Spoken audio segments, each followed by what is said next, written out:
Hello friends, मैं Virendra Kumar advocate फिर से आपका स्वागत करता हूं अपने चैनल पर। तो फ्रेंड्स, जैसा कि आपने देखा, पहले हमने चैप्टर डिस्कस कर लिया है 6th भारतीय न्याय संहिता का। आज हम डिस्कस करेंगे चैप्टर 7 भारतीय न्याय संहिता का, जो कि है ऑफेंसेस अगेंस्ट द स्टेट।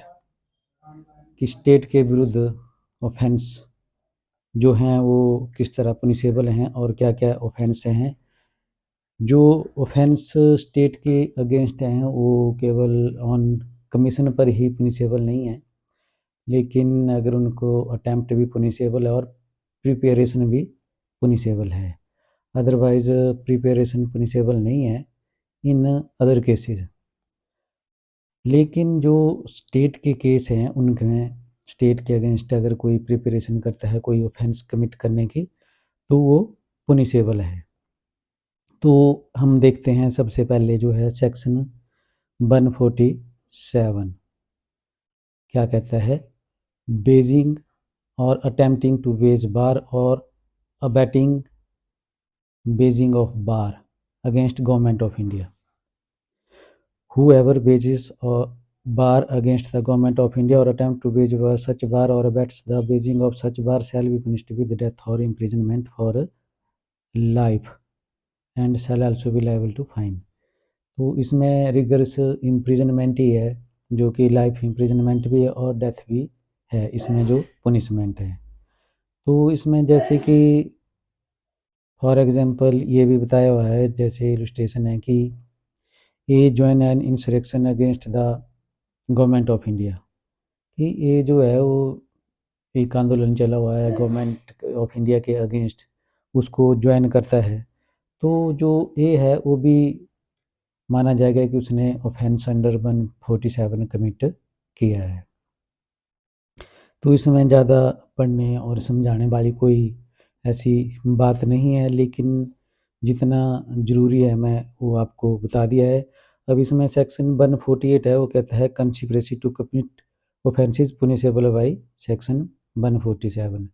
यानी जो कंस्पिरेसी करता है, षड्यंत्र रचते हैं स्टेट के अगेंस्ट ऑफेंस करने के लिए, वो भी पुनिशेबल है इस सेक्शन के तहत। सेक्शन 148 में उसकी ये सज़ा है। और इसी तरह जैसे सेक्शन 149 है, वो कहता है कि collecting arms etcetera with intention to waging war against government of India. However कोई भी अगर ऐसे आर्म्स एमिनेशन वगैरह कलेक्ट करता है इस उद्देश्य कि वो जो गवर्नमेंट ऑफ इंडिया है उसके अगेंस्ट युद्ध करेगा या बार करेगा, तो वो भी पनिशेबल है और उसमें भी सज़ा जो है रिगर्स इम्प्रिजनमेंट है, वो 10 साल तक की सज़ा हो सकती है और साथ में जुर्माना भी हो सकता है। तो फ्रेंड्स, इसके बाद आता है सेक्शन 150। वो कहता है कि concealing with intent to facilitate design to wage war. यानी कोई आदमी कोई ऐसा करता है, कंसील करता है या इलीगल ओमिशन ऐसी करता है कि वो कोई चीज़ छुपाता है जहाँ उसको बतानी चाहिए कि उसकी ड्यूटी है बताना, लेकिन वो बताता नहीं है कि सरकार के अगेंस्ट या जो सेंट्रल गवर्नमेंट है, यूनियन ऑफ इंडिया है, उसके अगेंस्ट कोई तैयारी कर रहा है आंदोलन की, या बेजिंग वॉर या कुछ कोई युद्ध जो बोलते हैं उस तरह की कोई तैयारी कर रहा है, जो कि आंतरिक सुरक्षा को खतरा है गवर्नमेंट ऑफ इंडिया की। तो इस तरह के तथ्य जो अगर कोई छुपाता है तो वो भी पुनिशेबल है और उसको भी लगभग 10 साल तक की सज़ा हो सकती है और साथ में जुर्माना भी हो सकता है। अब आता है सेक्शन 151। वो क्या कहता है आइए देखें। Assaulting president governor ETC with intent to compel और restrain exercise of any lawful power. यानी किसी, जैसे भारत का राष्ट्रपति है या राज्य के गवर्नर हैं, उनको कंपेल करना किसी चीज़ के लिए, किसी कार्य को करने के लिए, या कोई धमकी देना या कुछ धमकी के ज़रिए या कुछ ऐसा करना, तो that is also a offence under this section and punishable under section 151 Bharatiya न्याय संहिता का। और जो इसमें सज़ा है वो 7 साल तक की सज़ा है, जो मैक्सिमम हो सकती है। अब इसके बाद आता है सेक्शन 152। सेक्शन 152 कहता है कि act endangering sovereignty and integrity of India को अगर कोई भी आदमी नोइंगली चाहे बोल के बाय वर्ड्स और स्पोकन और रिटन कहीं ऐसे स्लोगन लिखते हैं और साइंस बनाते हैं, कुछ ऐसा विजिबल रिप्रेजेंटेशन जो भी है, मतलब इस तरह से कुछ ऐसे कार्य करते हैं या थ्रू इलेक्ट्रॉनिक कम्युनिकेशन के द्वारा या कुछ फाइनेंशियल अदरवाइज ऐसे कुछ एक्साइट करते हैं लोगों को या आर्म्ड रिबेलियन और मतलब ऐसी कोई सेना तैयार करते हैं और जो खतरा है यूनिटी और सॉवरेनिटी ऑफ इंडिया को, तो वो such act is also punishable under this section, और जो उसकी सज़ा है वो 7 साल की सज़ा हो सकती है और साथ में जुर्माना भी हो सकता है। तो इसमें कुछ ज़्यादा एक्सप्लेन करने वाली है नहीं, बातें थोड़ी-थोड़ी नॉर्मल सी हैं, बस सेक्शन याद रखने वाली बातें हैं कि किस सेक्शन में क्या चीज़ बताई हुई है।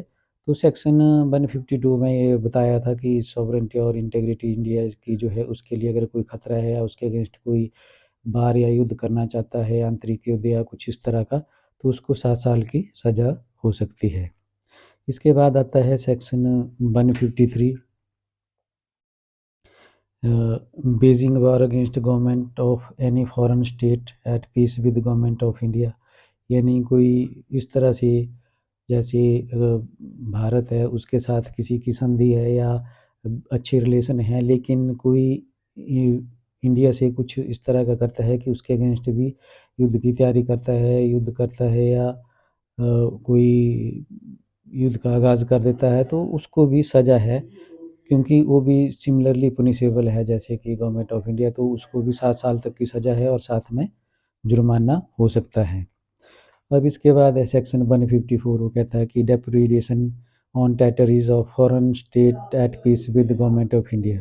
तो इसमें जैसे कि पाकिस्तान है, चाइना है, अगर वो बांग्लादेश है या नेपाल है, तो इस तरह से अगर ये देश है इनके साथ जो बाउंड्री लाइन है अगर उसको कोई मिटाना चाहता है, मिटाता है या कुछ इस तरह से कि वो जो दोनों देशों में युद्ध हो जाए इस तरह का कोई कार्य करता है, तो उसको भी जो सज़ा है वो 7 साल तक की सज़ा है। सेक्शन 154 में जो 154 है सेक्शन भारतीय न्याय संहिता का, उसमें 7 साल की सज़ा बताई हुई है और साथ में जुर्माना भी है। तो ये एक गुनाह है कि जो बाउंड्री बनी हुई है, कोई बाउंड्री लाइन है उसको मिटाना या कुछ इस तरह से डैमेज करना, तो वो that is also an offence under section 154 भारतीय न्याय संहिता का।